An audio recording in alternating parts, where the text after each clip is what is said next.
fuck was that? Oh, that was. We are here and we are live. No intro. I clicked the wrong one, but nobody saw it except for us. Hello, everybody. It's the bros. And I'm not bringing everybody in one at a time. We are here. It's just, as you can see, who is late. Process of elimination, the Tucci. It's probably watching some hockey game or... Oh, he's getting another... Well, I want everybody to write down who is on the top line. It's true. If you look at the top, it is the order of appearance. So Lopez was late and last. Yeah. Thank you, Aaron, for noticing. Yeah, Aaron, Art was second. When Art gets here before I do, something weird is going on. Yeah, I'm the ghost of Christmas future. I'm the mercurial one, and I show up in my own good time. That's right. And you're scary as all get out. Dan's not here, man. Let me give some hello to the people. Randy Howell, Stealth 5, Chris Giuliano. Look, Fragaboom. Lasco 68, Joe Bernardo. Oh, Graham Nolan. Whoa, hashtag whoa. Marcus Kellergrew. Lots of people there. We're getting this show kicked off because, guys, we are going to be out of here around 8:30, 8:40 because at 9 o'clock we want to watch the Commander-in-Chief. Everybody's favorite president. That's right. Give his talk. So, well, you know, speaking of, let's see, where is it? I do love this one clip that I have of him. Oh, it's this November 5th. Remember, November 5th is the most important day in the history of our country. Thank you very much. God, I appreciate it, but my birthday really is quite a ways away. Yeah. It's quite a ways away. So anyhow, we're going to talk about one of the greatest artists around. I mean, getting Aaron to shut up about this guy is almost impossible. I think you're talking about me. No. We're talking about Alex Toth. He's one of those guys, I think, growing up, at least for me as a kid, I was like, yeah, I don't get it. And then, you know, once I went to art school, I don't get it. What? Aaron still doesn't get it. He still doesn't get it. Once I went to art school and matured, I got it. And I got it big time. You know, it has to deal with the pithiness of his work. The least lines possible to communicate the most idea, and the man is a master. Yeah. It's true. What if all these artists that we heaped praise on were really just sucked, and it was really like the emperor has new clothes, and just we talked ourselves into believing these guys are geniuses when they're really crap? Well, what if that was the reality? Well, that would be a fantasy world, and it isn't true. Yeah, and then we're sharing the same. We're sharing a delusion. Then I'm just that would be. That would be. Alex Toth was a huge fan of Roy Crane. You can see it. And Roy Crane, he wrote Roy Crane and showed him his portfolio, and Roy wrote him back this, wonderful letter and everything. He told him to, stop over rendering things like most young artists do. He said, take out anything that doesn't move the story forward and leave everything that does. And it's very, very hard to do. It's so easy to hide your imperfections with doodling and adding shit, That's me, dude. That's me. Yeah, exactly. I was going to say that's Fraga. Yeah, that's me. I'm the hider of doodle. In fact, Roy Crane said, though, except for Dan Fraga. Yeah. Well, he did. Noel Sickles was before Toth as well, right? Yeah, I was going to say, I see some Noel Sickles too. He was way before Toth too, wasn't he? Yeah. Mm-hmm. He's the Scorchy guy, right? Is one of those guys kind of like Mike Mignola that like the artists love him, but not necessarily like was he a fan favorite or anything like that. Yeah. He never. Well, part of it is he never was on a consistent book, and he was never on a fan favorite book. He did stuff for Dell Comics, like we talked about Hot Wheels. And he would do fill-ins here and there for DC and I mean, did you ever see his pinups for Savage Sword of Conan? Well, just to correct you, like Hot Wheels wasn't Dell. Hot Wheels was DC Comics, right? Yeah, that's was it DC? Yeah, find that out right now. Yeah, Dell was Zorro, I think. Well, Dell was definitely Zorro, and he also did like movie adaptations for Dell. Yeah. Tons of stuff, but they're one shots. He never had a run on anything that was popular. Question. Okay, there's a lot of animators because I lived in LA, so a lot of animators work because animation was seasonal. So, and there was more money. So a lot of guys would do storyboards and work in animation, and then they would work in comics, over the summer, things like that, when there was downtime. Do you think Alex Toth was one of those guys that worked in production, like in Hollywood during the, when they were in production, and then would do comics on the side? And maybe that's why, he never really got like the juicy assignments or I think, a good run on a book. I think if you look at his career, and I've got those 3 IDW books that they put out as well. I have those up. I could pull those up if you want. And I think if you look at his career, he was mostly comics in the 50s and then early 60s, mid 60s. But then when he made the jump to Hanna-Barbera and started doing all the animation stuff, at that point, his comic work was spotty because I think you're right. It was just, what can I fit in? Okay, so there were moments where he just did comics, and then there were moments storyboards for Super Friends and he did storyboards for movies. He did the storyboards for Angry Red Planet. Yeah. Oh, cool. Yeah, I didn't know that. Here, I'm going to share Dan's screen real quick because it's not his first pick, but we'll get to it. Yeah, those books. So yeah, these 3 books, the cartoon art, the life and I've got art the of creepy one, and I've got the setting the standard. Okay, yeah, the setting the standard is 52 to 54. Yeah, a lot of romance stuff. Yeah, good stuff. Here's the Zorro. He did a lot of stuff in creepy as well, but these 3 books, I forget the way you're supposed to read them. Genius, Isolated, Illustrated, Animated. I don't remember the order in which these came out. I've got them all. The slipcase. Yeah, I don't remember the order either. His style, some of his style when he's just kind of doing doodles and stuff, it looks very European. Like I thought he was European when I saw some of that early stuff. Sure. Is it in this black and white? This book right here.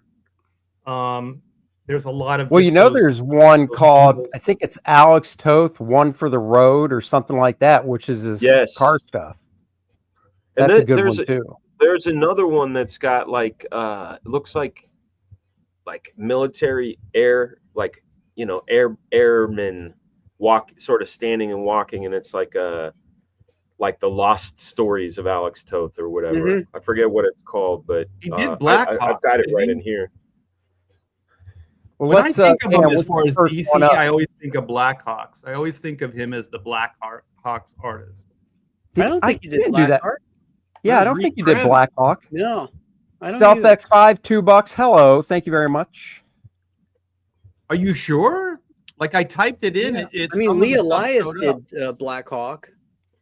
Reed Crandall was big Black Hawk artist for a long time. Okay. How many times can we say Black Hawk? Right? I know it's we can tough. say Bro Hawk. Look at that. Now I know this isn't the Neil Adams episode, but Neil Adams did a couple Hot Wheels issues as well. Those are wonderful. I have those. But look at this. Look at this cover. I mean, you've got this really tough angle with perspective. You've got the drama of his face in the rearview mirror. You got this gorgeous Dick Giordano inks on there. Yep. And then you've got that crazy Alex Toth lettering. Yeah. See, I love his faces, man. Every one of these characters looks different. Yeah. This was my first pick for long form. He did a few issues. This is like 100 and something pages. But what I really enjoyed about this stuff is the amount. My friend Joe came up with this concept. He called it MESIX, but the idea of how much story is in a frame, or in a shot, and all of this, the accident, the crowd reaction, the also the artistic use of silhouette. You know, and then look at the gesture on these guys. These gestures, again, it's really simple. And this is for kids, right? Like, but it's pretty complex. Look at that shots. Great Jack Adler coloring too. I was just, I didn't know who colored it, so I'm glad you brought that up. But I was just about to say, hat tip to whoever colored this. Yeah, because it looks like Adler, you know, because during the early, what year is this? Because the early 70s, late 74. 74. Adler did a lot of coloring. Oh, no, this isn't 74. My bad. That's the story I was looking at. This is 70. Okay, that makes sense then. That's when DC's coloring was out of fucking control. They blew away Marvel on their colors. Yeah. So much more nuance. Look at this storytelling right here. I mean, it's such a great device, you know.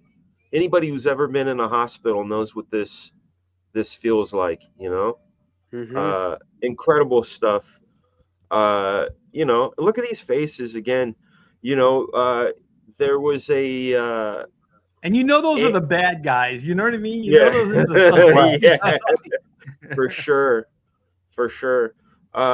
You know, I could go on and on with this stuff. No, please do, because I love this stuff. Look at the cartooning. I this shit all day. I call it 260 apparently, just to throw that out there from Christopher. Thank you. Thank you, Christopher. So we did one issue. Yeah, I guess. The one that Art read.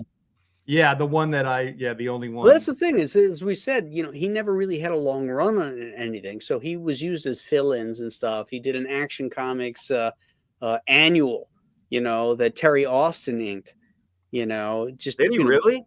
Yeah. That's one of mine, so you'll get to see it, Dan. Yee! Oh, did you pick that one, Andy? Yeah, he also did, Graham, around that same time, he did one issue of Green Lantern, the Terry Austin ink too. I need to see that. I remember that too. I don't have that one, but I do have the Action Comics one. Yeah, the Action is one I'm going to show. So there you go. This is something that I love about Toth, is that because he creates his own sort of design language and world, this face is really wacky, but it completely works because it's in Toth world. And then look at the juiciness of the Giordano, man. This fat. Go back a couple frames, because there was like they were working on the there you go. Oh, like this one here. That's a real engine block. You know what I mean? Like he. But he simplified it. So I mean, he's one of those guys where this isn't the job that frustrates me. I'll show one later that frustrates me. Well, as a kid, man, I wanted to drive every one of these cars in this comic book, man. I wasn't even a twinkle in my dad's eye yet. I remember a friend of mine, because we didn't really have a TV, so I would spend the night at his house on Friday, and so we got to watch Saturday morning cartoons. And so there was actually a cartoon show called, you know, Hot Wheels. And so we had all the comic books, and we'd watch the cartoon, and we'd just geek out about, you know, when we got old enough to drive, and if we would be cool enough to drive these kind of cars. Just look at that first panel, man. That is so. That's why I have it blown up. That's why I have it blown up. There's a few things going on that just pique my interest. The things that really get me. These wheels, the cartooning on these wheels, really gives this sense of motion. Like, I try to think like, hey, if Jim Lee drew this panel, the same composition, right? These wheels wouldn't have been doing this.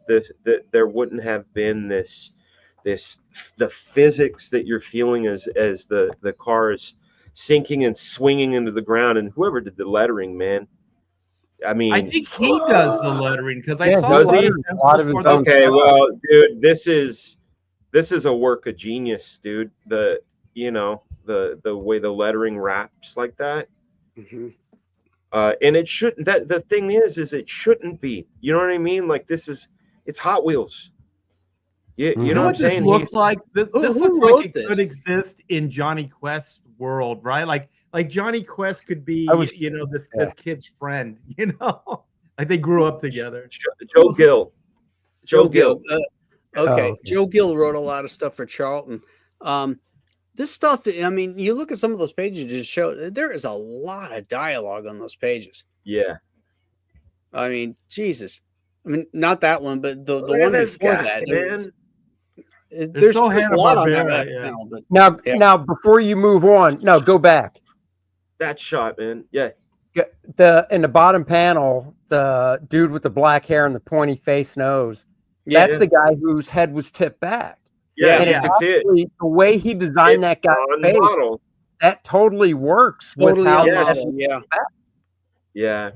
Yeah, but you guys are missing that cool first panel. Holy shit! Man. Oh no, that's awesome. Yeah. I mean, he's putting you right in that cockpit. There's that second panel on this page too. The crotch shot. Right there. Yeah, it makes you wonder. Like, did this looks like it was out of Dark Knight? Remember the Dark Knight, opening of Dark Knight? Yeah, and the foot pedal too. Look at that second panel. The sound effect takes over, and all that negative space, and then you've got the legs flying off. Yeah, that feels like a hot explosion too, man. Yeah, just the way this is breaking apart. That's really great. That is, and the panel board that splits the bottom. You wonder, you know that the guy with the nose is the bad guy because he's smiling in that last panel. You wonder if Toth left a note for the colorist. Let's say it was Adler to leave that panel all white, the second one. Yeah. Or if he didn't say a damn thing and Jack was just like, oh, yeah, this is what we're doing. Nah, but this is a stroke of genius, too, making this red like that. Yeah. It's part of the. I mean, outside of that, it's the sound effect. It's storytelling in itself. That color holds like that were expensive because I remember on Superman when I was working on that, I did it quite a bit, like with backgrounds, like cityscapes and like special effects. And Mike Harlan was like, "You got to stop that." This isn't. You had to cut more Rubylith for it. It had to be a separate plate. Yeah, you did it on an overlay. Mm-hmm. His Toth's storytelling is the one thing that I really do like about his work. Oh yeah. In some cases, I got some examples that are. It's almost you wouldn't think of it in terms of Toth, but it's almost Stranko-esque. Some of his layouts are so inventive. This isn't Toth. This is Rick. Yeah, exactly. Rick Estrada. Yeah. Yeah, and you could feel it. It's weird the absence of Toth. You can feel it. I mean, it's good.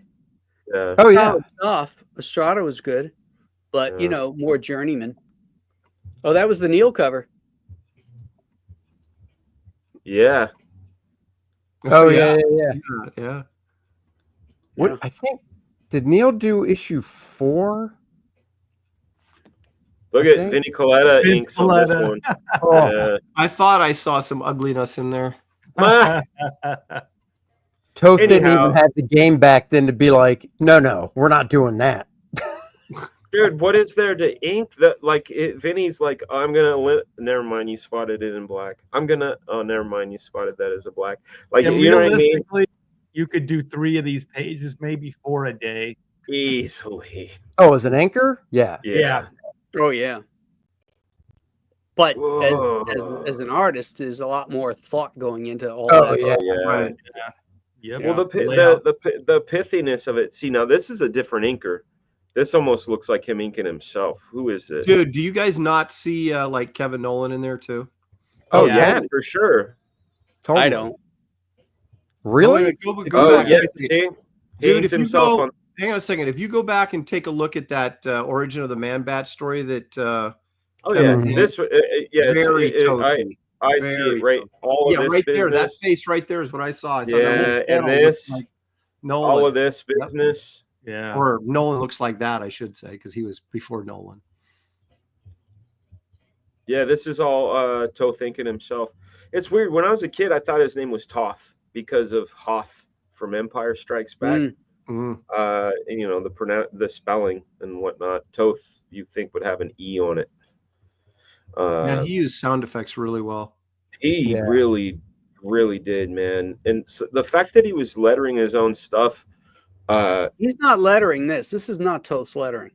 He's doing the sound effects, or at least the placement, because I saw some pencils for this series, and the pencils, the sound effects are in the pencils. So I don't know. Have to be. It's part of the art. I don't know how he couldn't be in there. Right. Yeah, that's true. When he does everything and does his own lettering, it's that's his lettering. It gets in the way of his storytelling, to be honest. That's his lettering. Yeah, you could see it. Here we go. Yeah, once you get really big, it's although that doesn't quite look like his work, his lettering. You don't think so? No, I don't know. I think it has that. Well, I'll tell you, because. So are you saying that Toth was a Chris Claremont when he was writing, just very verbose and? No, not necessarily, but his balloon placement sometimes, like he would letter the stuff so big. All right, Dan. Oh, good. Hold on, I'll be so big sometimes, and this is not a really great example because actually he did this really well, but. All right, Art, it's your turn. All right. Well, I'm going to present myself to you, gentlemen. Oh, that's what? I was waiting all day for this. I paid good money to see this. All right, you guys. I'm full on right now. That's his lettering for sure. Yeah. I this isn't my pick, but I just like this so much with the open panels and just my favorite is that she steps on both of his feet with her heels and then karate chops the guy in the neck. Like right there, that should take down most people. Yeah, right. And then mashes his knee in his side. She you know what's great about this too is that he understands that this girl is maybe 120 pounds and she's dealing with a guy that's got to be 180 easy, right? And unlike the movies you see where this girl will punch a guy and he'll go flying through a door, that's just not the physics. That's just not the strength. So she's doing stuff, stepping on weaknesses, stepping on the heel, kicking them in the neck and all this stuff. That actually is really smart and works in a real world, Yeah, that bending down with the overhand right and then grabbing the knee and then pulling it forward. I mean, that would knock anybody on the ground. You don't have to be his weight or anything, but it's because he's kind of off balance because he put himself in that position and she takes advantage of it. I love this page. It's a great page. Yeah, think of what a flex this page is, okay? Like all the way around. It's choreographed. Yeah. Right? It's good fight choreography. It's graphically presented in a way that you can follow it. Yep. And it's really stripped down. Yeah. It's There's no confusion. Yeah, it's successful in every single way. And has the sexy blonde at the end there. Look at that. And I love the cartooning shorthand of the stars. Yes. I just love that. Yeah. All right. So let me get on to my pick here, which is Zorro. All right, one sec. I'm going to read this super chat from Paul Taylor. Thank you very much. Good evening, bros in chat. I see no mention of Toth having drawn romance comics, so I like him already. I don't remember him as an artist, though. My heyday for buying books was the 70s and 80s. Yeah, I mean, he didn't really do much. Definitely not much in the 80s. Yeah. Probably a little bit in the 70s. But he did that action comics in the 80s. Yeah, which I'll be showing. Oh, yeah.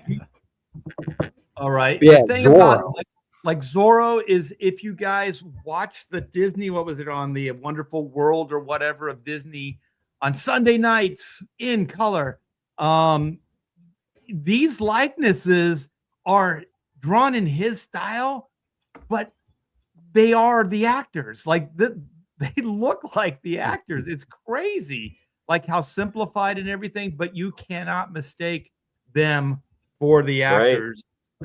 Yeah, it's Guy Williams from Lost in Space. Yeah, yeah. And so I absolutely love this. So strong.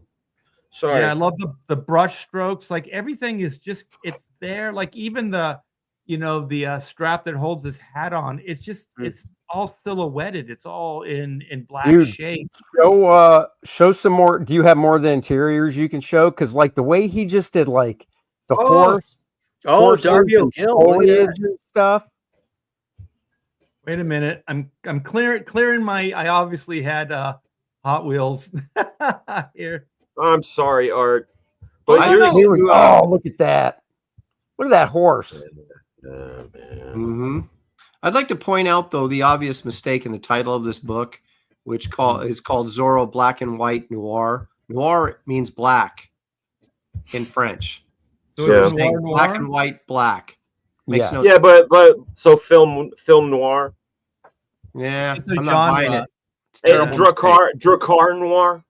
Yeah, throwing it out in the trash because of the title. But look at the cliff side, just with the simple black shapes and everything. Yep. And I like the Lipizzaner stallion leap here in that. Panel. Look at that shit. Yeah. Also, dude. Also, by the way, Tornado would not have made that jump. That is a freaking crazy cliff. Wait, did he jump all the way down from there? Yeah, that's what it looks like. And here's the thing. Here's the thing: is the plausibility of that is hidden, because if this is in a cartoon, right, I'd say we need a wide.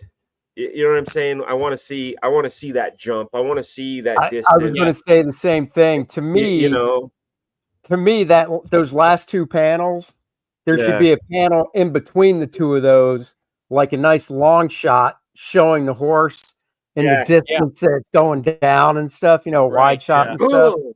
Yeah. So I want to point out, like, that last panel. Like you could almost swear that's like a Mike Mignola drawing with the simplified like impact and stuff. Oh, the water and stuff. Yeah, and even like the geometric brush strokes and stuff. Yeah. This is like a good version of Sean Gordon Murphy. Like a good version. I think Sean is awesome, man. I know, I'm being a dick. I'm just being a dick. But I want you guys look at that down shot. Look at that down shot. This last panel, I don't quite. Okay, so that one sword almost looks like a panel. Do you think that is a good or a bad? Like he should have like cropped that sword in, or? Well, you're touching on something I wanted to mention, is that there's a lot of times where his experimentalism gets in the way of the storytelling.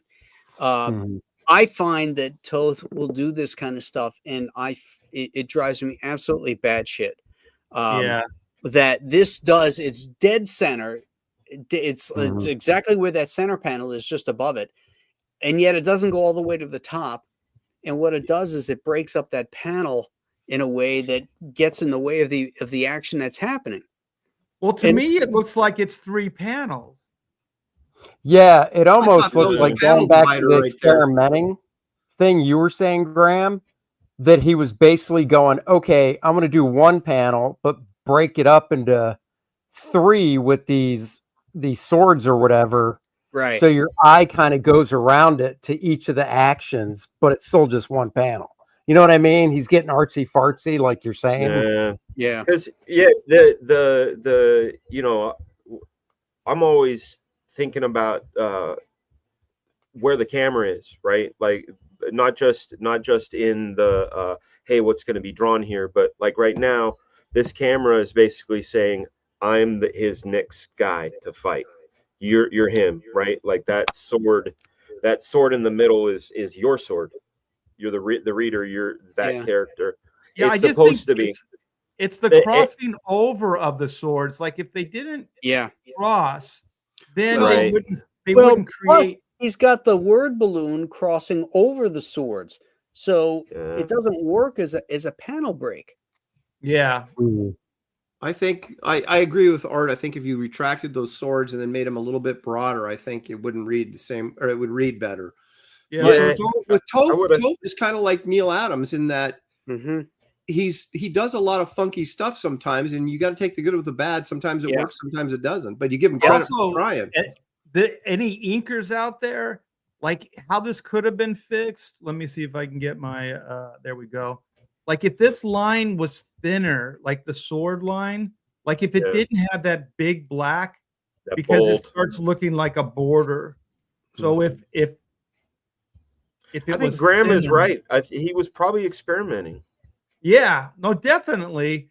But I think that this was because it's a great panel. Like the drawing is great, but those swords kind of disrupt it. Yeah. From the impact it could have. It also breaks it into panels that mean nothing. So if where it says swish there, and those two swords, they come and they intersect, and that's supposed to be an individual panel. Well, nothing's happening of any interest in that panel. Right. Yeah. Right. And the thing is, I think it was Aaron that said, Kevin Nolan, look at the way he just puts these little dots for the eyes on the background figures and stuff. I mean, there is a lot, like on this face right here. There is some Kevin Nolan. That's Roy Crane, guys. So Roy Crane to Toth to Kevin Nolan. That lower left, if you had isolated that, that would actually be a fun game on the Bros, where you isolate like a square 3 inches of a panel and say who did this. But if you had asked, like, kind of where Art's thing is, that belt and that sash right there, I would have swore that was Klaus Janson. Like I totally would have said that's like. Because of the brush work, right? Oh yeah, just the way the design of the blacks and the way he's pulling that stuff out. Yeah.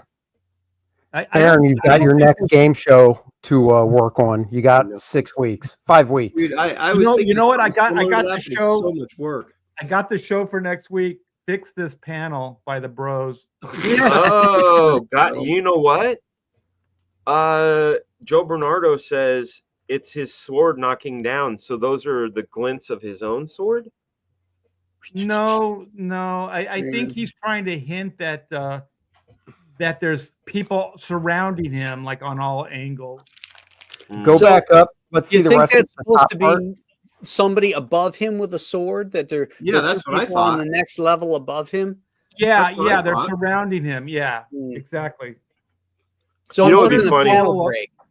It was just adding dimension. Toth is like, I'm going to do stuff that they're going to talk about me. And he just did this shit to fuck with us, man. And here we are talking about him. Yeah, he knew it. Right. Look at you, Art. You're in here fixing it. Look at Art doing homework. I love it. There you go. There's the panel. Oh, there it is. Beauty. Well, that's my choice. I absolutely love it. If anybody is into this stuff, go pick these up. Somebody was saying they're very expensive. So I got both that those. Version is, but they're is it really? I think that the first prints, like the first reprints, Oh, but now they're in like bigger. They're in bigger volumes now, right? Like big chunker. Yeah, I tried to watch the stuff. Disney Plus has been or we're airing them, and they're kind of hard to watch. You know, really? Yeah, like the Batman Adventure has like these like just great visuals that keep you interested. So if you could imagine that more subtle, you know what I mean, more subtle and less like way over the top stuff. It's still good, but you know, just for nostalgic. Michael Fedor show, $2. I'm learning quite a bit tonight. Hello, everyone. Well, hello to you. We try to do. Thank you. $2. Education. All right, Graham. I share your screen. You can share it because this is not my pick, but I wanted to touch on. We talked about some of the choices that Toth makes, and don't get me wrong, I think he's one of the all-time masters. But as I said to you guys earlier backstage, is that there are aspects of him that drive me absolutely crazy. Now, here's an example of his lettering that drives me crazy. You know, having it going over and all over the place and on different planes and stuff like that. But the main thing is that this is a big reveal. This is a creepy story. Right. And the big reveal is that this guy is this horrific looking alien. So we're seeing it from the point of view of the guy telling the story. So that's his hand in the foreground. And it sort of takes away the power of the image, because you've got this small image of this head, of this horrific head, right? Now, to compare and contrast it to this, same type of thing. Oh, yeah. And John Buscema nails this, where you don't have any, you, the viewer, are in closer now, as opposed to having that hand in the way, and you get this big reveal. Mm-hmm. You know what I'm saying? Yeah. And those are the kind of things that sometimes Toth would do. It's cinematic, perhaps, interesting for sure, but is it powerful? And sometimes the answer is no. But that's just one bad thing in a million things he did right. Like one bad apple don't spoil the whole bunch, girl. Right. Okay. That's right. This is from Detective Comics 442. One of the first times I ever seen anything by Alex Toth. It's a Batman story written by the great Archie Goodwin. And look at this. Look at the storytelling here. Yeah. Now here's again another thing that Toth does is back views, which kind of drives me nuts. But in this case, it really works well. You've got the logo up there. You've got this really cool Batman with just black and gray. And then there's this sequence. This sequence here is so great because look at the angles. He falls off. He's flying. You've got this sequential stuff where he busts through this water tower. Right. Look at this. Look at this one right here, where he's falling, trying to save his life, and he sort of like a semi parachute to slow himself down. He rotates in the air, goes feet first, and busts through into the water. And then this is what I really loved. These panels right here.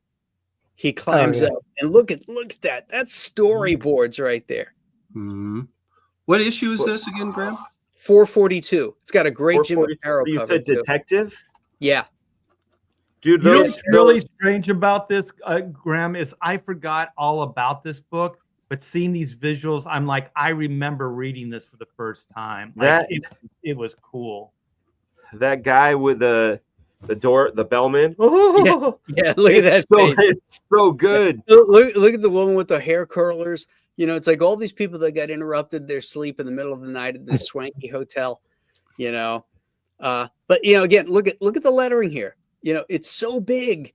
Yeah, it just covers so much. Do you think that's weird? Because I know Chaykin is a big Alex Toth fan. Oh, and yeah. You know how like Chaykin overlaps balloons a lot because his thing is it's like people talk over people. So the reason he overlaps balloons is to show that the people are kind of talking quickly over people or not, with the distance kind of thing. And do you think Toth is trying to do that, or do you think it's just I think he is. I think I don't have a problem with that. It's just a question of how large they are. Yeah. I don't think they could be that much smaller, though. Yeah, I mean, maybe Archie. I just think it's a lot of. I think it's a lot of writing. Yeah, that's the Kevin Nolan panel with the car driving off. That's way overwritten. Look at this panel here. That's great. Mm-hmm. It is funny if you go back and read like comic books from the 70s. I was just reading some John Carter of Mars stuff that Len Wein wrote, and Len Wein was obviously a really good comics writer, but how overwritten that stuff was. It like over description of what we're seeing. They're standing in front of a big temple and they say John Carter stood motionless in front of the ancient temple. Is that like I can see that? Right. And it just crams the artwork so bad. You know what, Aaron? I have a theory about that. These guys were coming off the radio days. They were the radio days, and so like the radio always used to have that third person narrative, right? That would explain what was going on. And if you think about like old comic books, they had that same kind of dynamic going where the narrative would say what the image is. And so nobody really figured it out that they don't have to do that anymore. With the storytelling, they could just let the image, do the talking. Right. That is a lot of balloons. That's what I mean. That's Chris Claremont syndrome. Yeah, that's tough. It's not even the amount of balloons. It's just how much is in each one. I mean, well, that's true. It's not a lot of balloons. It's just a lot. Yeah, it's a lot of balloons. There's not a lot, but like those last couple panels, he's got so much stuff in one balloon that could be 3 separate balloons all by itself. Well, it could also be edited, and you wouldn't have that many balloons. Right. Well, yeah. Yeah. You know, as Aaron said, a lot of these 70s things is that you'd had a lot of exposition in your dialogue. You also had a lot of repetitive descriptions in a visual medium. Like you say, if you're standing in front of an old ragged temple, you don't have to say, you know, he's standing in front of an old ragged temple. Right. You draw the old ragged temple, you know. Exactly. You know, if there's but listen to those old add, radio shows. That's exactly how they structure everything. It's crazy. Yeah. Right. Well, And at if least in radio, right. they had to tell you stuff because you couldn't Right. see it. You know, But what are you how doing they with that gun pointed at me? You know, Yeah. Right. I think it's a holdover. I think it is a holdover. I think those guys learned their storytelling from the radio show. You're probably right. well, yeah, well, they didn't learn it from Eisner because, you know, even back then he was doing much more cinematic storytelling. Yeah.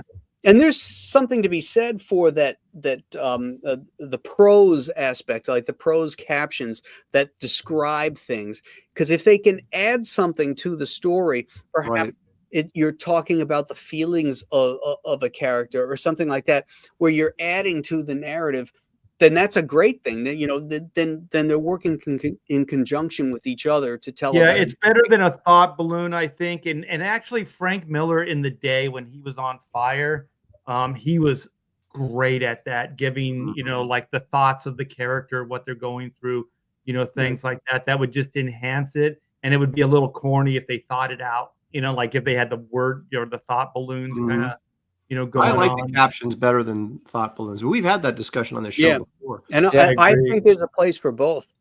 Same here. Same here. Wrong. It's really cool.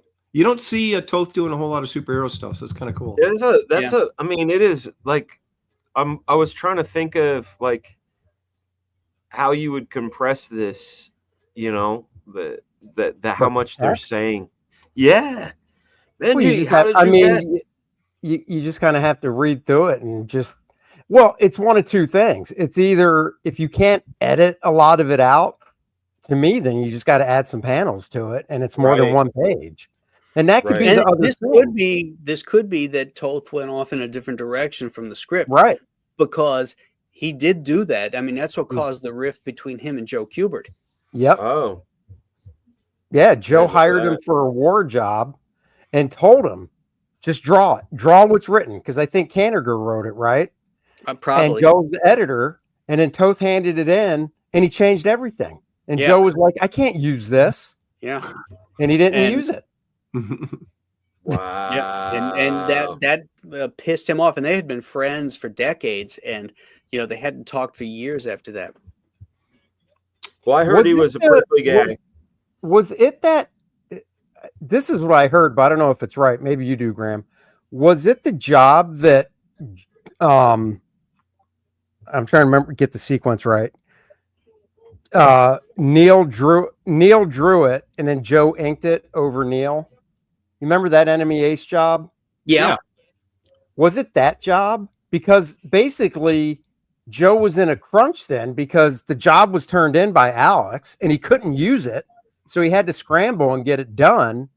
And didn't Neil say, like, this is what I thought, this is where I might be getting the two jobs confused, but I thought it was Neil basically like, look, I'll draw it if you can ink it.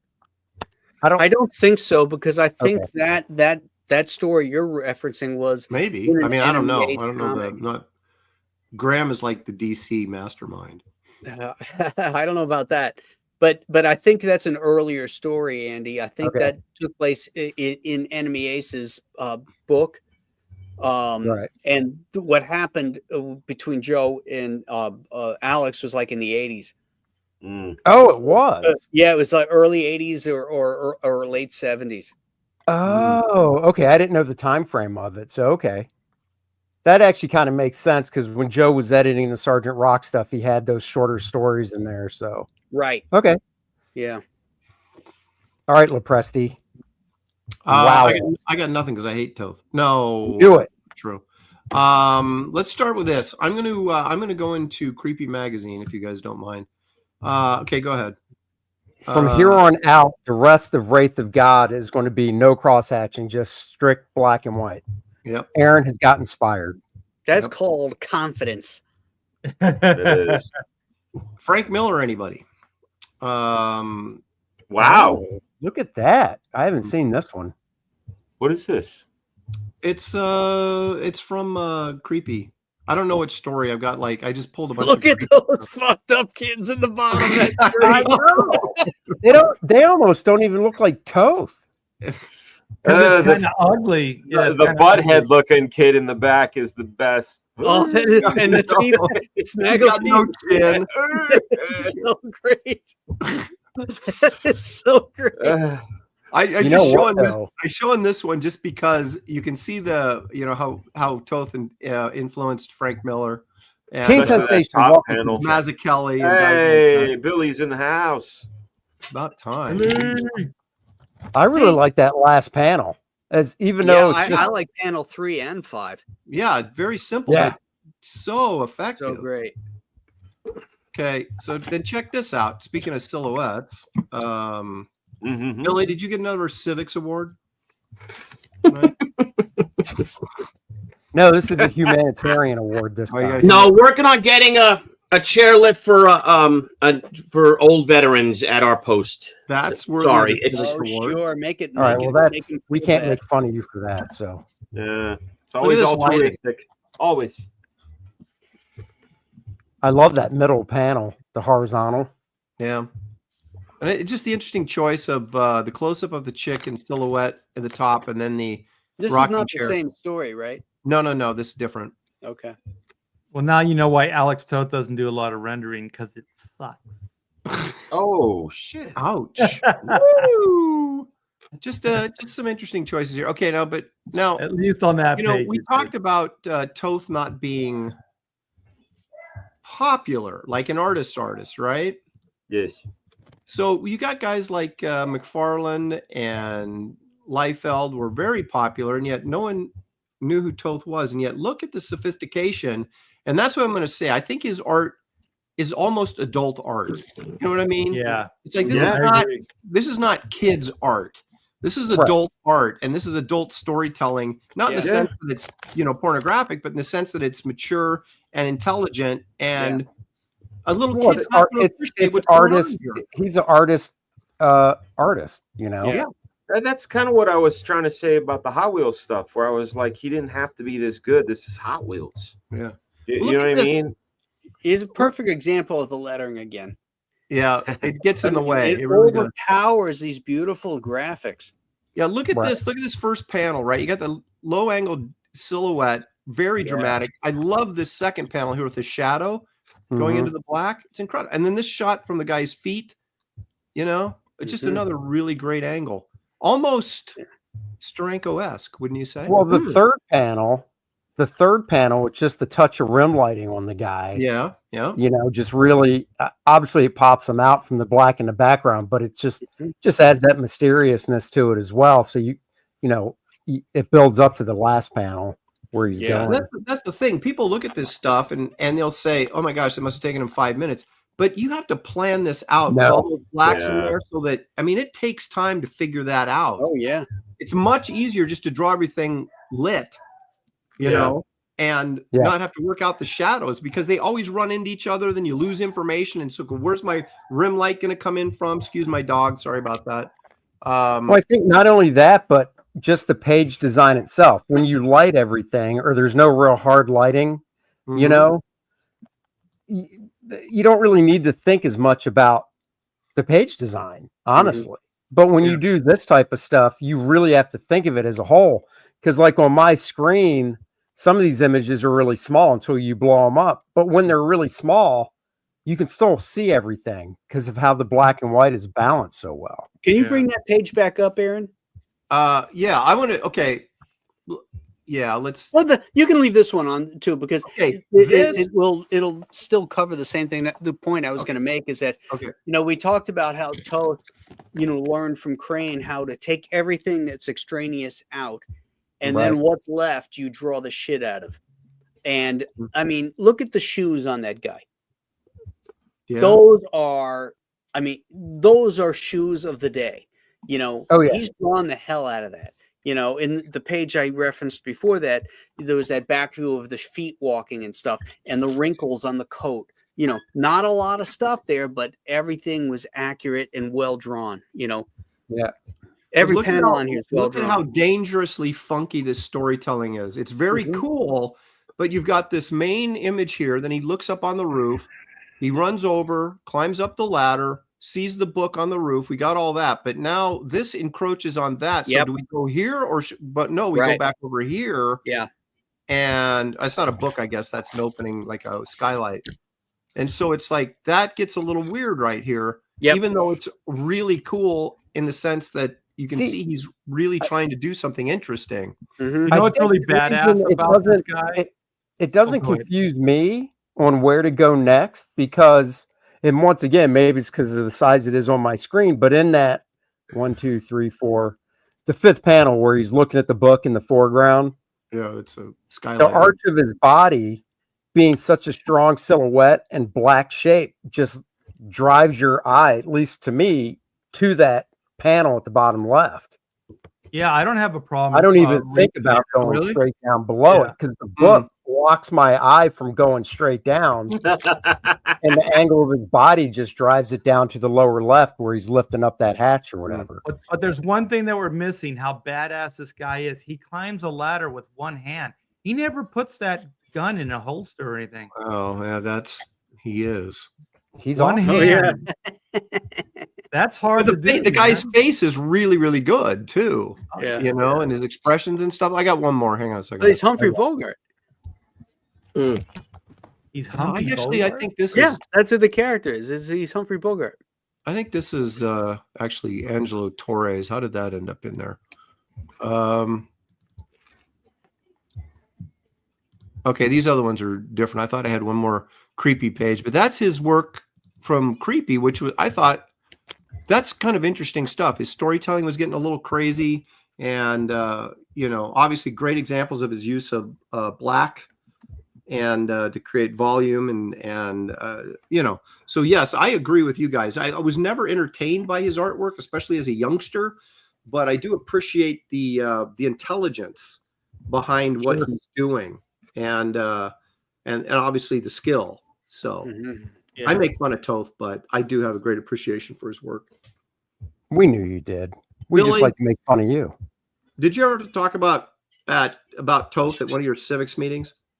At fabric school, because he knew how a man's clothes laid on the body. Now Billy's showing a great job that Art showed one page of, but Billy's going to show a lot more, and it's this bad boy. Yo, there it is. I called somebody with color. I love this first page. Yeah, so good. I mean, his design is just out of this world, and I'm like you, Aaron, to learn a greater appreciation of him, because I hadn't heard of him until I haven't heard. I'll be honest, I didn't hear of a lot of comic creators until I actually made my own comic, and then I learned. You mean until you got on this show? That's what you meant. Until I got on this show, yeah. Even then, but just is just wonderful. Who's the Golden Age artists that did a lot of this with the blacks, with the Kniff? No. Mort Meskin. Sickles did it, but Sickles got it from another guy. There's a famous, Golden Age illustrator. Sickles and Kniff started the Chiaroscuro or whatever you call that movement. Are you thinking of like Alex Raymond? Like Alex Raymond? No, his name is oh god, famous Mort Meskin. No. Doesn't matter. Frank Robbins? No, it's not a comic artist. He's a Golden Age artist. He's a Golden Age of illustration artist that they got it from. Oh, an illustrator. Oh, an illustrator? Yeah, that did a lot of that negative space. So if a woman's wearing a green dress, you would just see the flesh of her arms. Muka. No. Alphonse Muka. I'm embarrassed right now that I don't know. Rothko. You're talking about Rothko, just like a gradient, right? Not at all. No. It doesn't matter. Well, these guys got it from him. Robert Hughes. Robert Hughes. No, he's a Bob Peak. No, way before Bob Peak. Hang on. I know. I'm messing with. I don't know. I if I saw it, I might know, but you'd know him, illustrator. Leave out. Some of the chat, Albert Dorn. No. Dorn was great. I love Dorn stuff, dude. Well, while we're thinking about, look at this page. Just look at the little hint of the tip of the gun in the in the black. I mean, that's all it is. He's just like, I'm going to overlap this black silhouette of a gun, but so it pops out. There's just a little hint of it. Chris Staggs got it. Coles Phillips. Thank you, Chris Staggs. Who? Coles Phillips. I don't know that. I know Robert Fawcett. Coles Phillips. That's where these guys got it from. Thank you so much, Chris. That's where the guys got it from. Was Coles Phillips the first one that made that super popular? A lot of his covers, Saturday Evening Post covers, Life magazine, Colliers, a lot of stuff like that. Was he inking with like markers, you guys? I think so, and a brush. Yeah, but Billy, I'm looking at his work here. That's nothing like Sickles' work or Kniff. It's nice stuff. No, I'm talking about the black. You see how you don't see like how her you mean the black shadows and the black of her boots. Right, you don't see the full boot. Form. Yeah. Okay.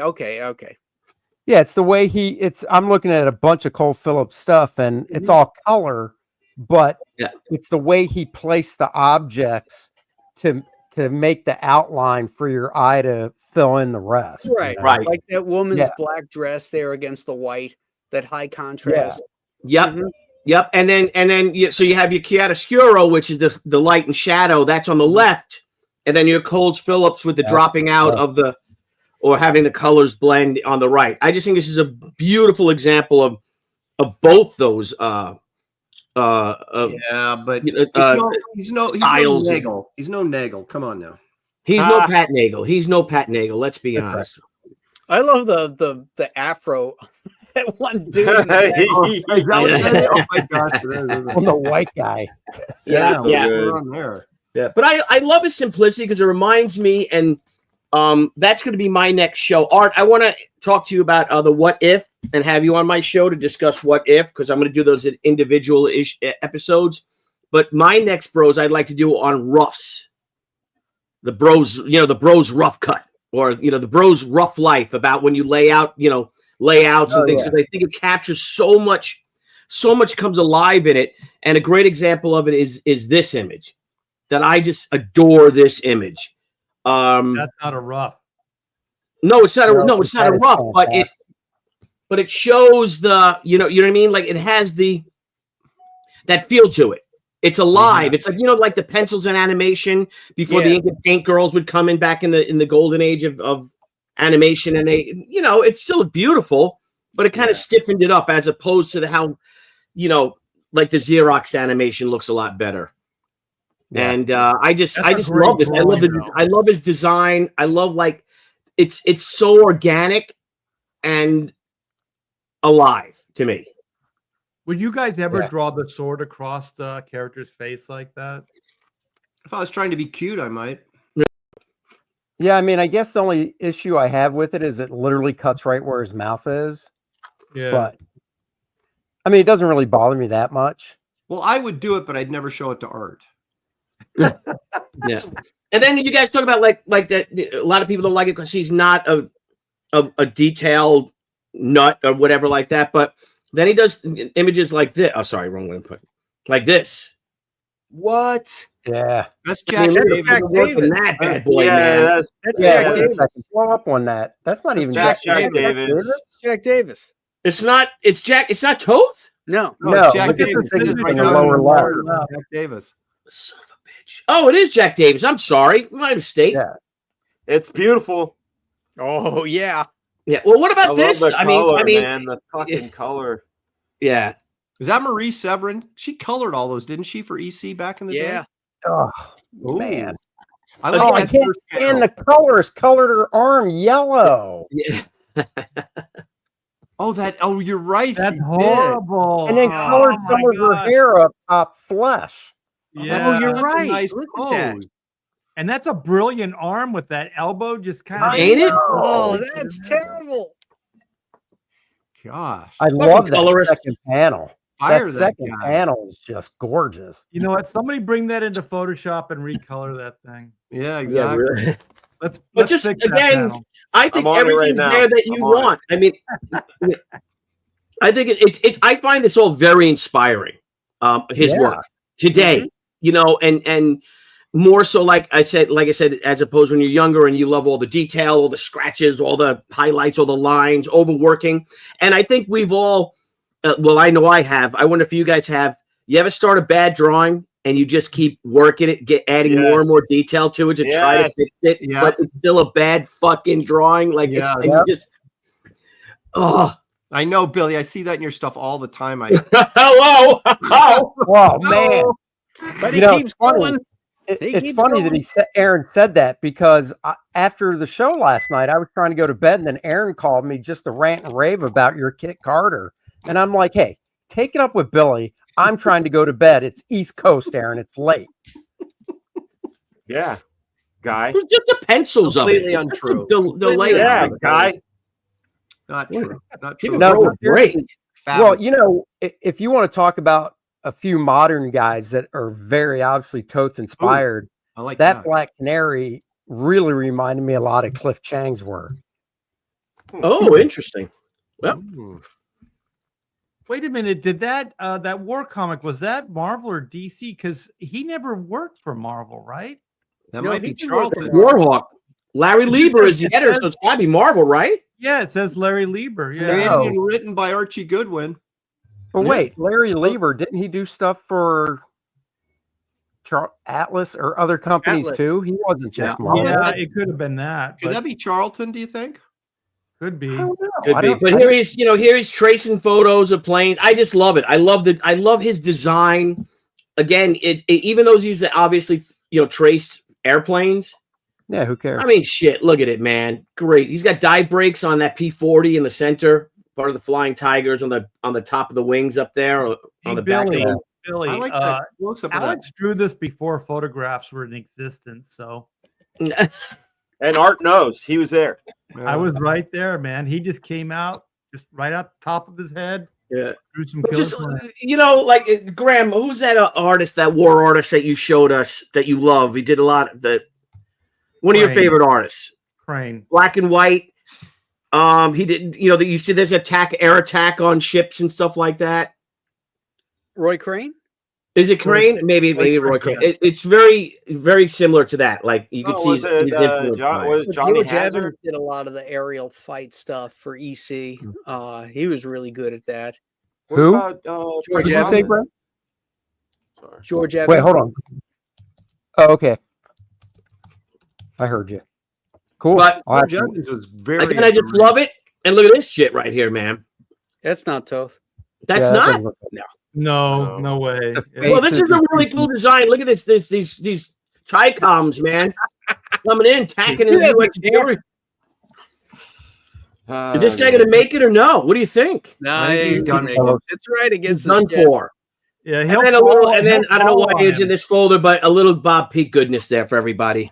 Hey, Billy, that Warhawk story, Savage Combat Tales by Atlas Comics in the 70s. I knew it was Atlas. Oh, there you go. Wow. Because they did a there was a trade paperback that came out that collected a lot of that stuff. I think it was just in black and white though, which would actually be cool just to see that in black and white if it's in it. This isn't pre-Marvel Atlas. No. Atlas the one that they what's his face? The Morton Goodman formed after he sold Marvel. Yeah, Art of Roy got it. Yeah. Yeah, excellent. And then by the way, it's just, I'm a huge I've learned a great appreciation for him And I just think he's fantastic. And I got to get a book on him, on his art and everything like that, because I don't have it. You don't have any books? There's a lot. There's a lot. I don't. There are a I don't. lot. God, Dude. Billy, when you come down, for Heroes Con, I've got like almost every one. Oh, you don't have to give me all those books. Oh, I'm not giving them to you. No, look what Dan did. Oh, hey, man. There you go. Saved it, baby. Yeah, you didn't fix the hair though up top. Oh, up here, that's your hand. No, that's your hand. That's your fingers. Yeah, that's your fingers up on top. Oh yeah, yeah. You can see the little nails. It is your fingers. Well, what about to the left of that though? Because those can't be. That's fingers. the other. It's the fingers from one hand and the fingers from the other. Yeah. Yeah. Now, if you want to be kind, I would take those fingers and I would make them on her left fingers. If that is, I would just make that yellow and make that a hair. Yeah. You know what I would have done is I would have broke the fingers up a little bit. I would have brought the one finger up instead of like grouping them together. I would have drawn her costume torn in all the right places. Anyhow, all right. So for mine, oh, excuse me. Come on, Andrew. I'm sure a few of you guys know about this one, and then Dan might not. Now, he did not do the cover, but I'm just showing it so you can see it. Oh. So the Brave and the Bold. He didn't even do that cover. I know. I just said that. I know. I do. Yeah. It's called. I got it, Dan. It was funny. But he did do the Dan has to be Adam in the Flash. Look at Bob Hope. That's so good. Yeah. Fuck yeah, that's Bob. Whoa. There it is. Look at it. That's Toth? Yeah. Whoa, man.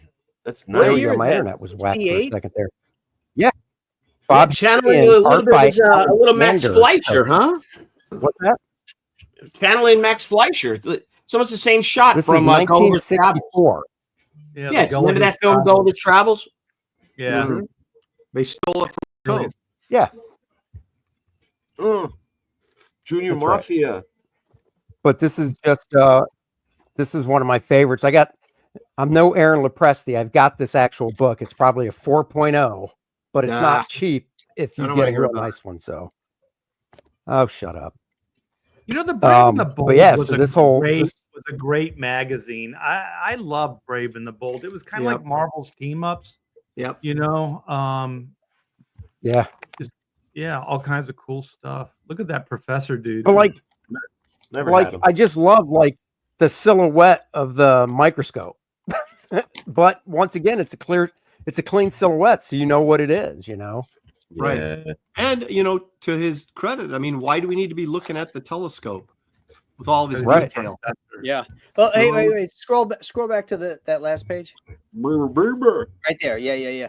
Now, the biggest figure on this page is the old guy thinking. Mm-hmm. And I assume that's because Toth wanted to draw the old guy thinking.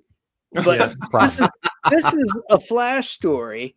Yeah. I mean, it seems to me that maybe that the panel where he's running towards you, that should be bigger there, or the Flash thinking, and then move those dialogue balloons around a little bit.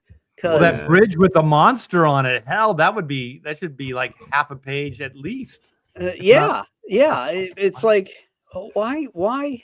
It's great. It's beautifully drawn and everything, but as a kid reading this, I want to see the hero doing shit, or I want to see the monster. I don't want to see a big panel of a guy thinking. We really do need to do a show where we just critique other artists. Just destroy everybody. Build ourselves up. Now, to be fair, he probably did this in 3 days. Yeah. That's true. Yeah. Well, and also 1964, not a lot of guys were doing the big figure. I mean, I can think of Kirby's influence. Always kind of did, but Kirby's influence hadn't taken hold yet. No, but he did. Do hand panel, a big giant hand panel. That's right. And then you get the little crevices in the hand.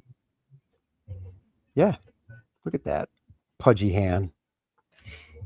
So yes, this is. Oh wait, I think that's the Magic Genie. Oh wait, the story continues. Let's get past the magic genie. There we go. Oh, there we go. There's a nice big figure shot. Yeah. It's kind of that's a nice page. Floating orb. Yeah, here you go again. Bunch of tiny figures on the entire page. Yeah. Well, he is the Atom. Well, it's true. I mean, you never know. The Atom, maybe he was thinking that way on purpose. You don't know. Maybe. In some of those panels, they shouldn't even show him because he's so small. That would be a John Byrne-ism, right? It's just like to do the Atom, and he's like so small you can't even see him. Look at on that previous page there. There's all that dialogue in that 1, 2, 3, 4. The fifth panel. My God, he can barely get their heads in there. I mean, he'd have been better off doing a silhouette of the car, maybe in a horizontal thing, like George Lucas would do this of the scooter going across the sand. Yeah, a long shot, and then have the balloons pointing into the car or something like that. Yep. As I mean, okay, Graham. Having said that, how many times, especially early in our career, when they lettered on the board, did letterists or writers break your heart? Just covering shit like that you spent all the time. Yeah, it was horrible. I had a guy who would letter. There were times for sure. I had a guy who would letter and then he would erase, but he would erase like half my pencils. Oh, yes. And then I had to go back in, and thankfully I was inking the stuff that I drew, but I was like, I got to redraw this because there's nothing there. You erased all of it. I was so pissed. I'm like, what are you doing? Asshole. Or the letter. Remember how they draw the guides? They just draw the guides through all of the artwork. Yeah. And the pencil is heavier lead. Oh yeah. The pencil you drew it in. Yes. Yes. Yeah. See, now he's doing. He's getting some bigger figures in here. Yeah. Maybe he was learning as he went along. I don't know. By this point, he'd been doing it 20 years. Time Masters. That was one of my first DC books. What did you guys think about this? DC did this all the way into the 70s, where they would end a story. Like, I remember reading Swamp Thing, and then the last page was always a half page, and then below it would be an ad for something. I hated that. It's like, dude, give me the whole page. But I guess that's one way to get you to read the ad. Those are some great angles, though. Yeah, that second to last shot with the Atom on his chest. Super cool. The lettering kind of destroyed. You can't see his eyes. But that would have been one of those heartbreaker moments right there. It's like, do we really need that narrative? The insignia in perspective must have been a bitch too. Well, that's a lot easier than Superman's. I can tell you that. That's true. So there's let's just finish this story real quick. Let's see. How's it wrap up? How does it end? It doesn't. I know we got to see how it ends. He just keeps shrinking and shrinking. He's the incredible shrinking man. Yeah, exactly. That's it. It's over. It didn't even end on a full page. Yep, half page, so you could read your ads. So the Flash dies. Yeah. No. The Atom dies, and he's trapped in Atom's verse. Or the Atom's trapped in the Flash's body. Oh. Swimming in eternity. All right, we got one more round to go. We got 25 minutes to do it. Lightning round. I'm already ready. I'm already ready. Right. It's a short story. It's It's already up. I really love the cartooning in this. This is nice. Yeah. 1974, right around when he did that Batman story that Graham showed. I like this story for a lot of the reasons. I really enjoy the writing. This idea of a schlubby guy living a schlubby life and looking at the TV and sort of coveting this life of this game show host or talk show host. And I forget how he gets his wish. He goes home to this kind of mean wife. Look at that beautiful graphic nature and how sort of overwhelmed he is. Like he's this simple man, and that is gorgeous.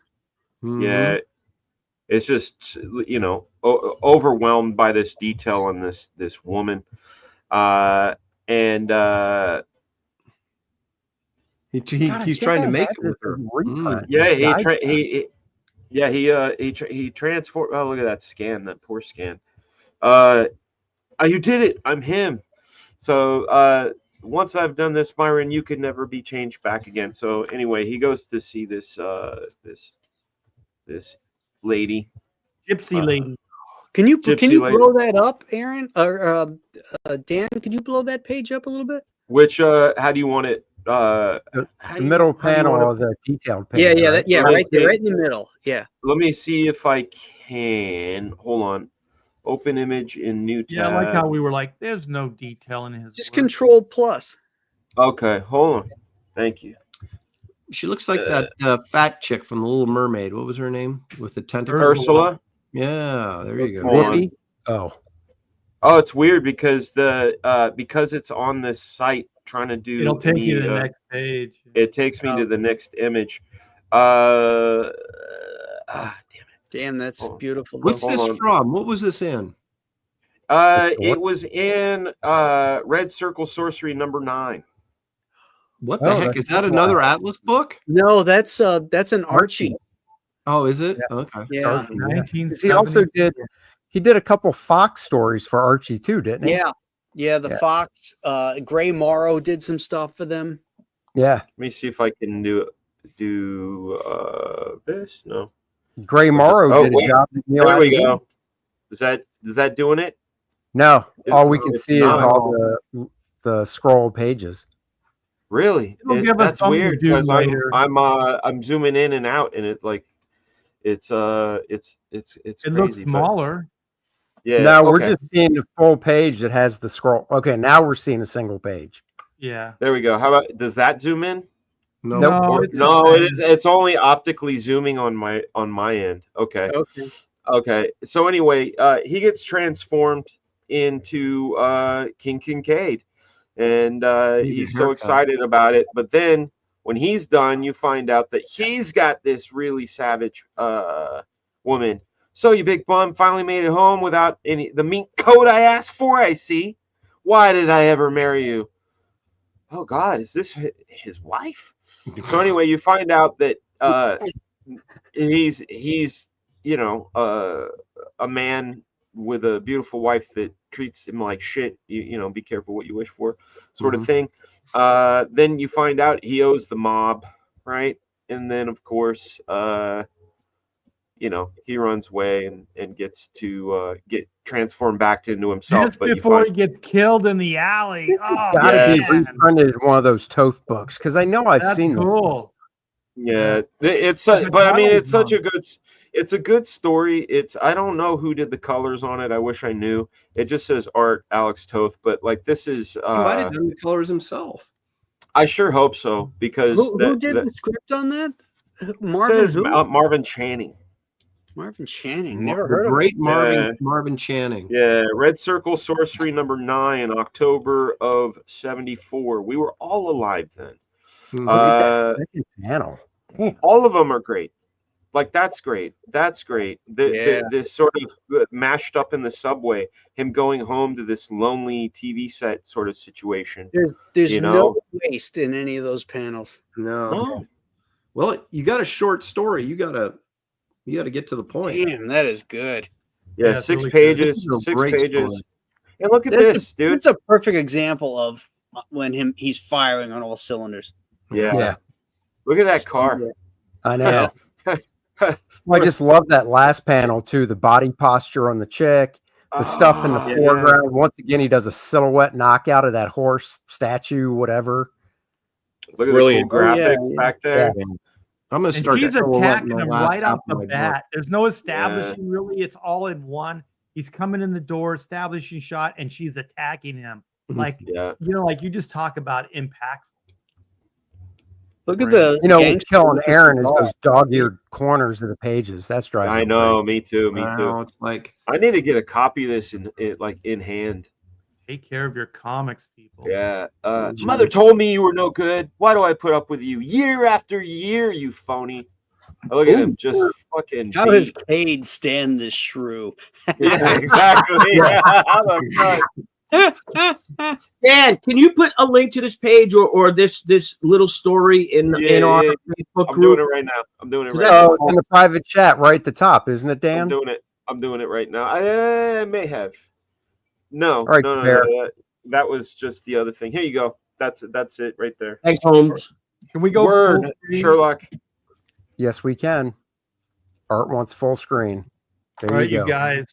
Like when I think of Alex Toth, I mean, there's the comic book stuff, but there's all the design work that he did for Hanna-Barbera and film and things like that. It's my favorite stuff. So this book right here, Herculoids, is brilliant. Like the Herculoid designs.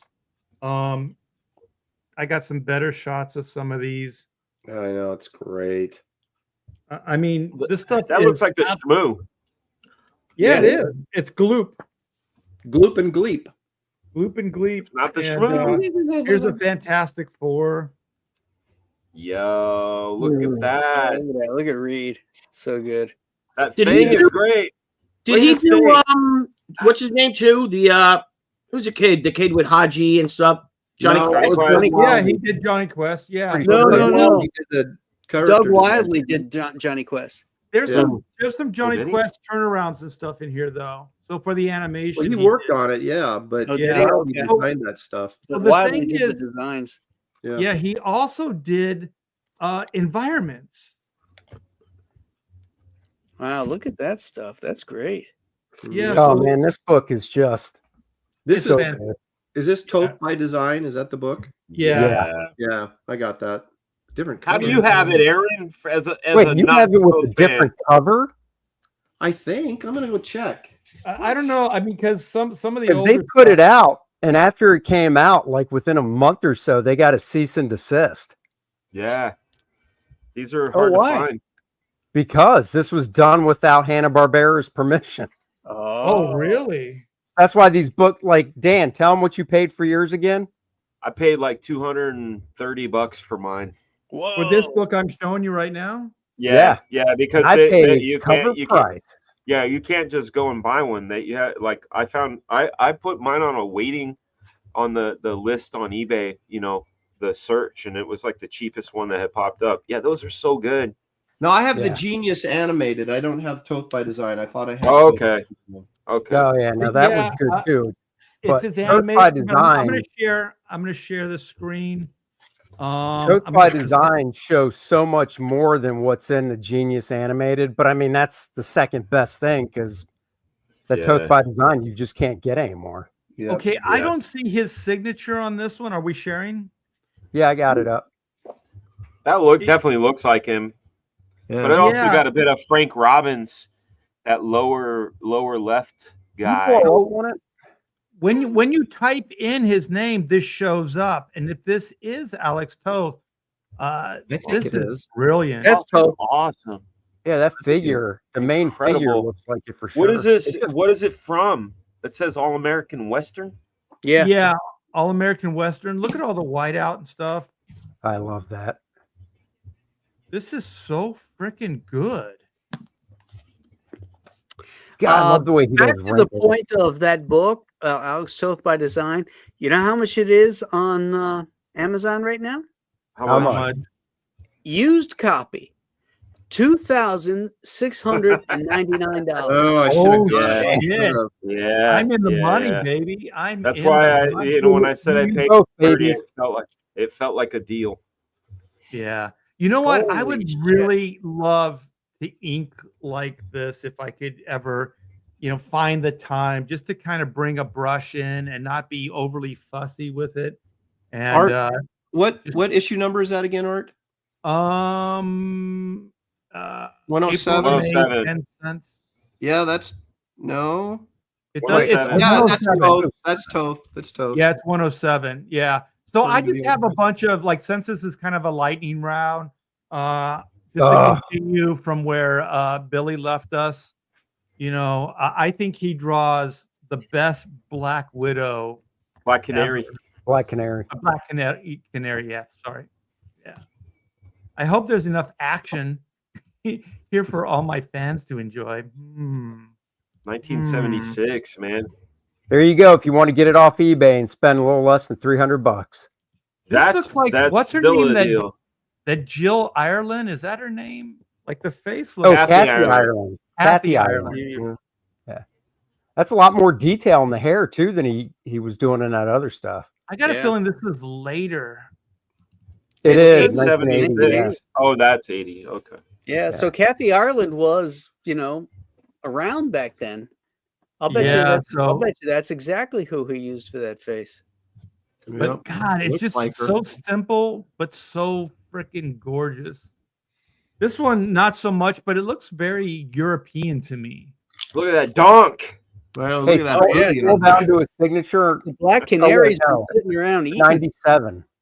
That's right. Donk. But I like the cuffs. That's Beyonce right there. Mm-hmm. J-Lo. Ollie Queen is like, nah, you can't come out with me. Well, but Ollie. Black Canary's saying at some point the padunk and the dunk is going to be popular, so the Kardashians are going to make it popular. That's right. She was ahead of the curve. Oh, that's cool. That's a good one. She looks good there. I like how he would incorporate like the names with the drawings and everything. It's just design wise, it's very cool. Yeah, that's neat. You can see Cook was inspired by him too. Yeah. Igu, my favorite. Igu. Look at how simplistically freaking cool this is. Mm-hmm. My God. Like a stone ape. Yeah. Let me see what else I got. And then, of course, that's the best right there. Yeah, it wouldn't be an Alex Toth show without showing Space Ghost. Space Ghost. Yeah, one of my faves. And Frankenstein Jr. And that dude just died, right? The voice actor for Space Ghost, didn't he just die like yesterday? I don't think he was the original voice though. No, it was what did that? Gary. Yeah, that announcer guy. Yeah, the guy on Laughing, Gary. Right. He put his hand and he just. Yeah. Okay. My turn? Wow. Yeah, it is. Yeah, this is Bravo for Adventure. Toth's creator-owned series that he had done.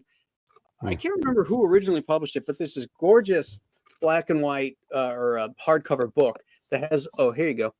Has all. Have you seen the artist edition of it? I have seen it. I didn't buy it. That's Errol Flynn. This is all the black and white.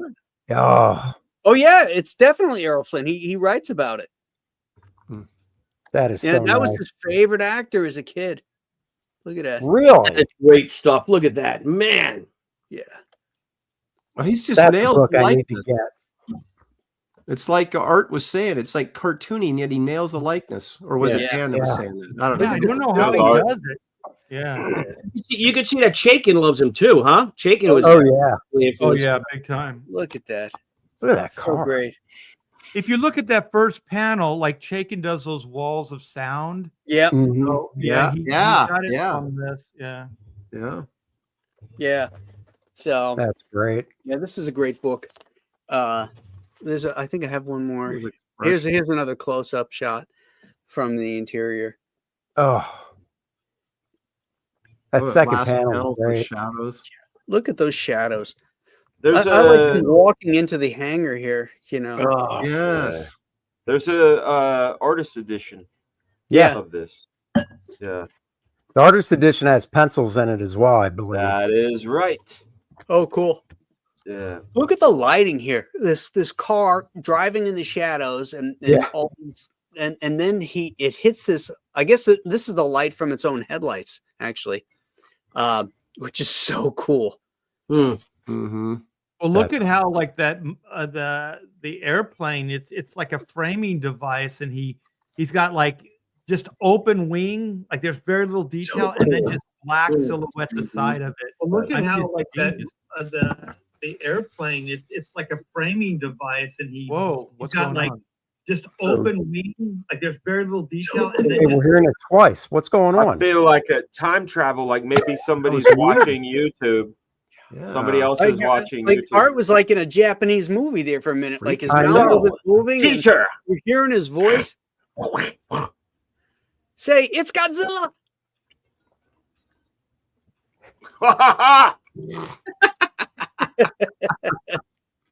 What's happening right now? All right, Aaron, I'm pulling your screen. Well, Art stole my thunder, so I did find that one creepy page that I did last time. This splash page. I just thought this was really. Well, that's the one that I showed with the hand. Yeah. This is the opening page to it. How he worked the again. It's very, and I shouldn't say Stranko-esque because maybe Stranko was borrowing from him. I don't know, but this was in the 70s though. But yeah, Eisner, Stranko-esque, that type of thing. You don't really think in terms of Toth as being that sort of dynamic and interesting in his designs like this, but he did do a lot of really cool stuff like this. So that's pretty much all I got.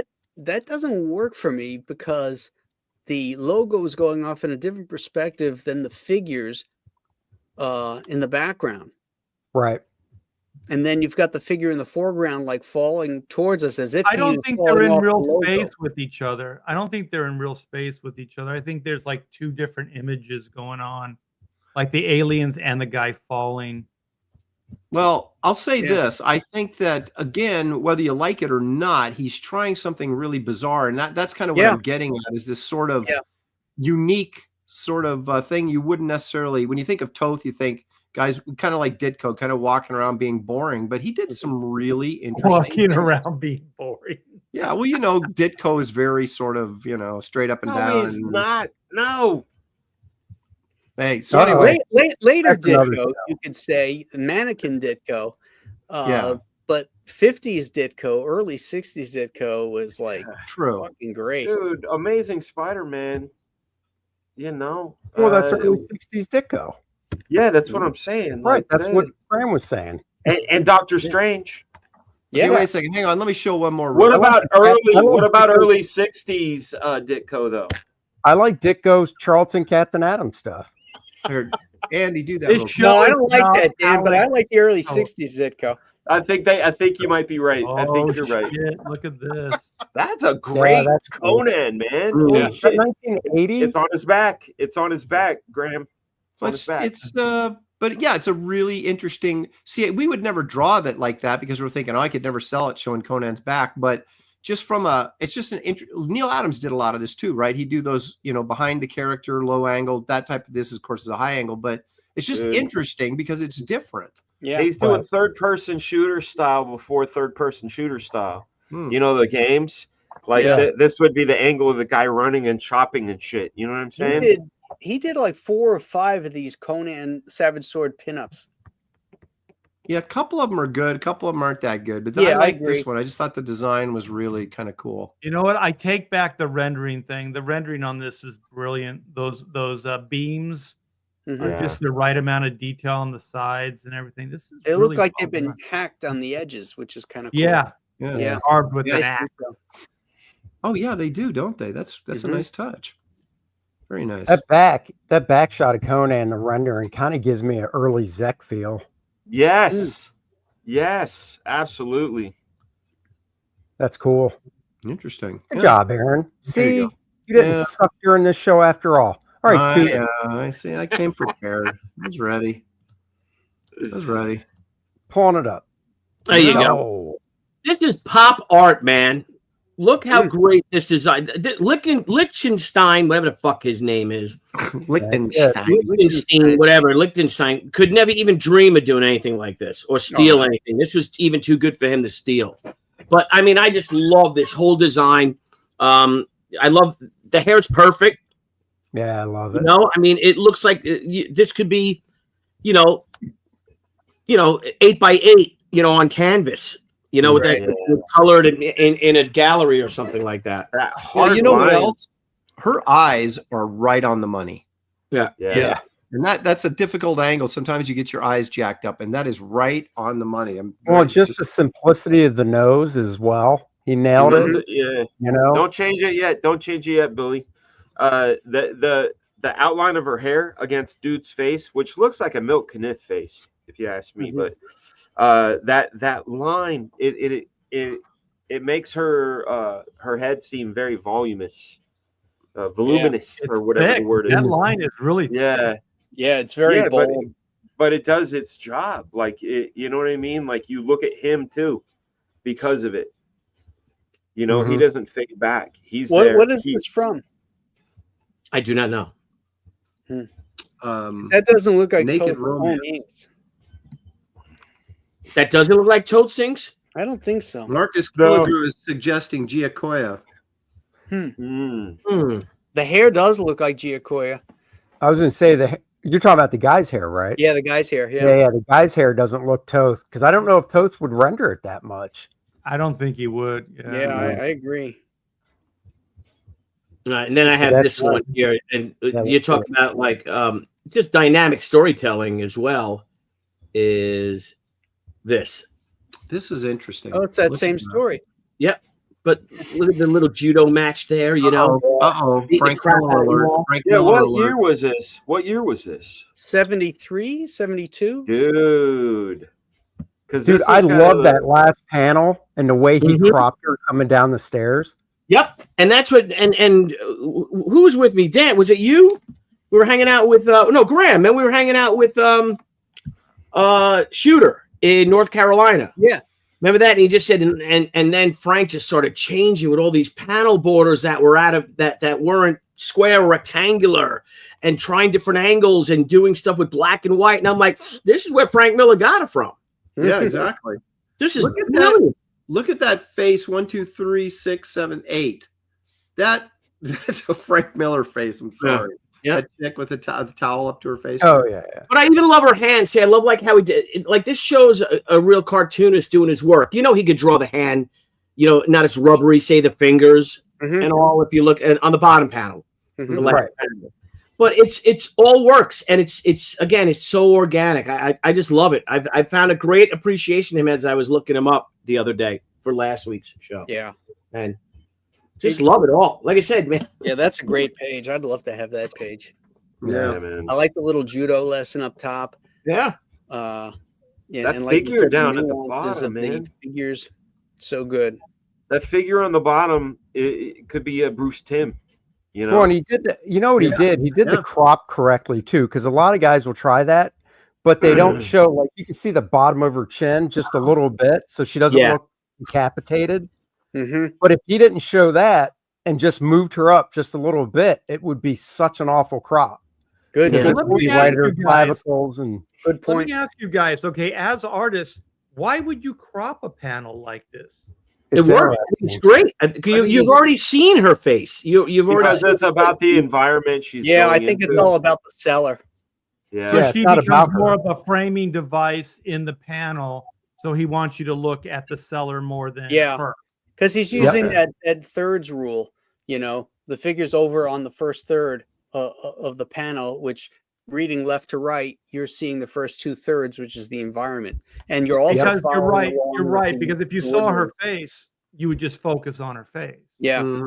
Yeah. So that's all I got. But he did include her hoo-has, and probably people are focusing on those though. For what? So. For what? All right. Yeah. Wait a sec. I think we used the wrong term there. It's just two hoo-has. I'd buy that. I should have said melons. I should have said melons. I apologize. So Gil King did the go. cover. Superman Annual number 9. Let me get back to it. And Toth did the inside. Okay, let's There's see a Kurt Swan story in the back, but Toth did it, and Terry Austin inked it.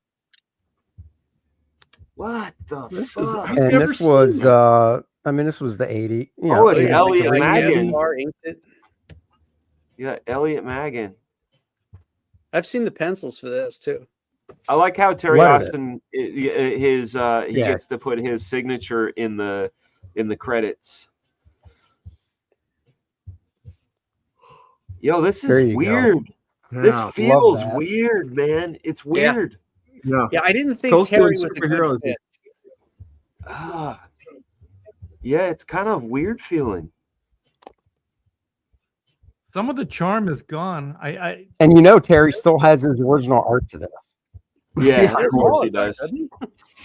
Yeah, he didn't sell shit. Yeah, and he has no kids, and like from what I understand, like no inheritors. It's like, oh my God. I know it needs to be a movie. Yeah. I think Liefeld jokingly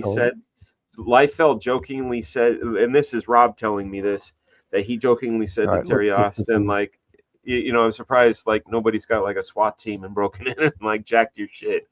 And Terry Austin didn't find it like funny. A cool page layout. Yeah, it's a great, showing kind of great. the hecticness, craziness, whatever of this guy, paranoia. Mm-hmm. That last panel's awesome. But I love when they do that with Batman, where he's just silhouetted. That last on the previous. Yeah, it's like Austin cleaned it up too much, Yeah, I don't like this job, Andy. I'm sorry, man. I don't know. There's something about it that's not hitting me. Like the that charm isn't there. Yeah, that Superman. It's a little homogenized. Yeah. It's funny how guys just subtle variances in inking can really wreck a penciler's style if you have the wrong person on there. Yep. And I'm missing the bold graphic nature, and you can totally tell Terry inked that bottom when he changed that face. Yeah, that face is not Tothy at all. No, it looks like good. Like X-Men Burn era. She's got the curves going on. Oh no, I dig it. I pulled this one instead of the Green Lantern one because I think the Green Lantern one isn't as good as this one, and Terry inked that one too. But interesting. Yeah, I don't know what my expectations were, but it wasn't this. Interesting. Like when you said, like I was surprised when you said that. Inking isn't so much about the talent of the inker as it is the match. Yeah, right. Chemistry. I mean, some guys are very flexible, but other guys, they do one thing really, really well, and you got to make sure you got a penciler that matches that inker's style. Yeah, I mean, I love Dick Giordano on almost everybody, but I dislike him on John Buscema. There you go. I just don't feel like they mesh well. So there's that, but the one other thing I want to show real quick, I'm going to remove that. I'm going to go full screen because I don't have it's not on. So Chris Samney, who is doing this new Batman and Robin book, they did a black and white edition of the first issue. And I mean, he is so, and I've known him. His work. That's beautiful work. That's nice work. That's really nice. Oh, Chris's work is fantastic. I mean, he's been around for a long time, but he's really pushing it in this book. Nice. So, well, it's a black and white book, right? So you want to push that. No, it's full color. They just put out this one. They put it out as a black and white edition for #1. Yeah, he does high contrast work like that. Andy, how did you say his last name? I could never say his last name. Samney. I just assumed it was Samney because it's Samnee. Okay. I think that's correct. Yeah, he's really good.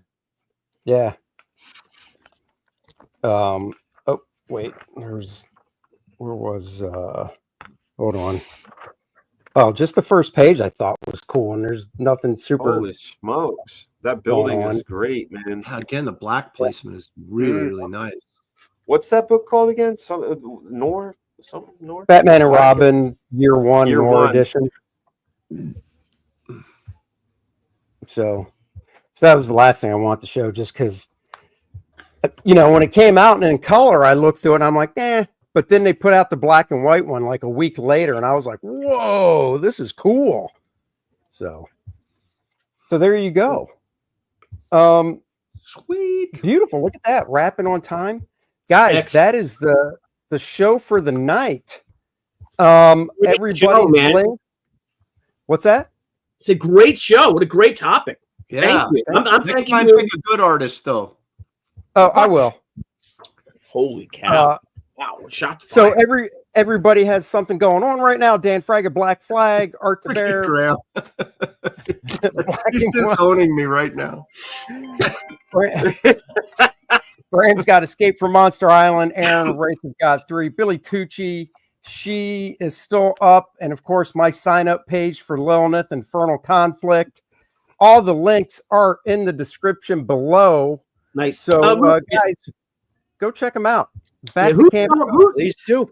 Aaron, was that your phone that just rang? No, that was my phone. Oh, okay. Because I would say it's Aaron, and Shelly's like, you just lost 5,000 followers on Twitter. What did you just say? People on Twitter, they don't know who Toth is. I know. He'd have no friends on Twitter if he lost 5,000. Excuse me. Sorry. Oh my God. All right, Art, do your pitch. All right. Oh, I didn't know everybody was going to do this, but yeah, black and white. Oh, I didn't think we were pitching. I thought we were leaving. I didn't think so, but Art popped it up, and I didn't want to. Yeah, I just did it just on the chance. But anyways, Black and White Volume 3, Sins of the Father. Back it today. This is the first part of the Sins of the Father storyline. It is 2 parts, so this is issue 3. So issue 3 and 4. Here are some of the interiors. Here is the High Octane Adventure book. It's a one and done 22 page. And here are all the variants, you guys. So come by. Links are in the description. And if you like what you see, back today. So thanks, guys. Go back it. Black that and white. Section of the show was called Pitch Please. All right, Graham, give a quick pitch if you want. CompassComics.com, CompassComics.com. Everything you need is right there. There you go, Aaron. Please. Wraith of God 3 on Indiegogo, AaronLopresti.com for all your back issue needs. Pitch Please. Billy.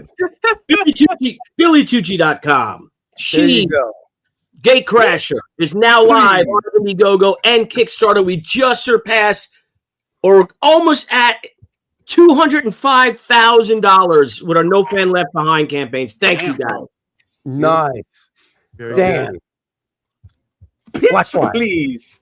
Yeah, Black Flag. Also, if you haven't already, subscribe to my old YouTube channel, Couch Doodles. We're back, baby. Yeah, I got my channel back, which is a wonderful thing. Yeah, that's it. Black Flag. All right, please. Next week it is Art to Bear's turn. He will come up with something fantastic. No pressure, Art. I already have something real quick. We're going to do transportation too. So how superheroes get around, modes of transportation, things like that. So it should be fun. Okay. I'm finding somebody that rides a moped. I can't wait. How about a surfboard? How about a broom? How about skis? Oh, you know who I'm talking about. There's what about like the intestinal gas? Oh no! What is there? All right, guys. We are taking off. Lilineth sign up page. Randy says show up. Randy, I don't even have it pulled up, but go sign up for Lilineth Infernal Conflict. Kor-Drath books. Some of them are coming in Friday. The black and white editions. The color editions should be coming in about a week and a half. Then we can start shipping them. Nice. See everybody later.